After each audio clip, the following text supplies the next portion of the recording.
Welcome to Esther 414 Ministries. This is Tracy. And today, you know what? I'm going over something that I'm sure many of us have experienced, all right? And it's this. When God delays, we think that's God's denial, that He's saying, no, I'm not going to answer. Just because there's a delay in something, we just jump to the conclusion that, oh, God said no, I'm not going to get what I want. But wait a minute. Listen to this story and you're going to see a whole new picture here.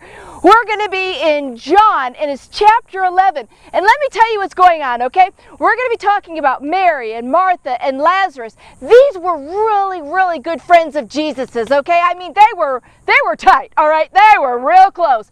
Now, here's what's happened, all right? Mary and Martha send word to Jesus, who's in another town at the time, and they say, Lazarus is really sick. I mean, he's so sick. He's sick unto death, like he's going to die at any time. Please hurry. Please come. So what does Jesus do? I mean, they're close. Does he get up and run right there? No, he doesn't. Guess what he does? He waits 2 more days before he starts coming to that other town. All right? Now, here's our key verse. This is what I'm going to go over. Again, listen to this. We're going to be now in John 11, verse 4, okay? And it reads like this. This sickness will not end in death. No, it is for God's glory, so that God's Son may be glorified through it. So that was Jesus talking to his disciples, and he's telling them, this sickness isn't unto death. But that's exactly what happened. Lazarus did die. In the meantime, while Jesus is now coming back, when he finally gets there, Lazarus has been dead for 4 days. This is the 4th day that Lazarus has been dead, all right? So Jesus finally arrives on the scene. But get this, what if you were Mary and Martha, all right?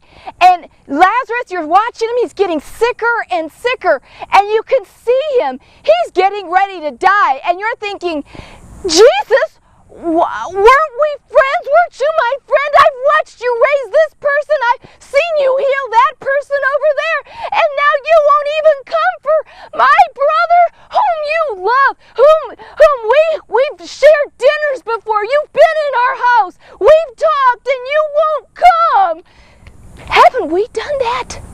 Haven't we done that in our own lives when we're crying out? We're saying, God, please, where are you?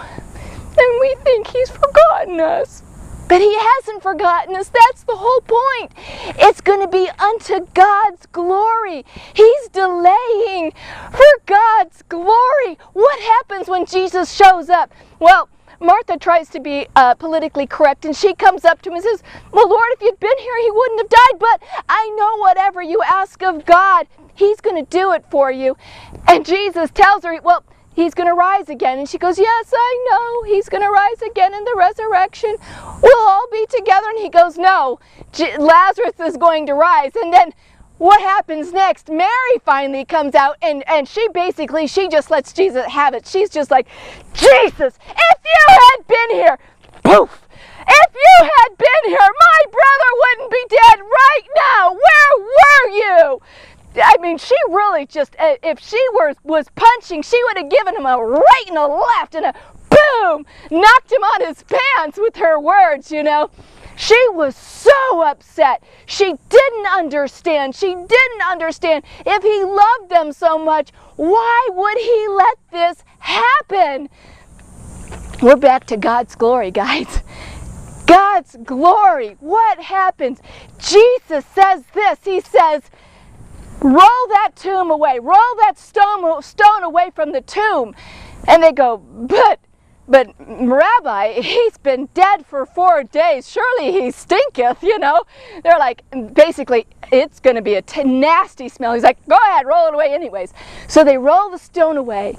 And then what does Jesus do? He says these words, Lazarus, come forth.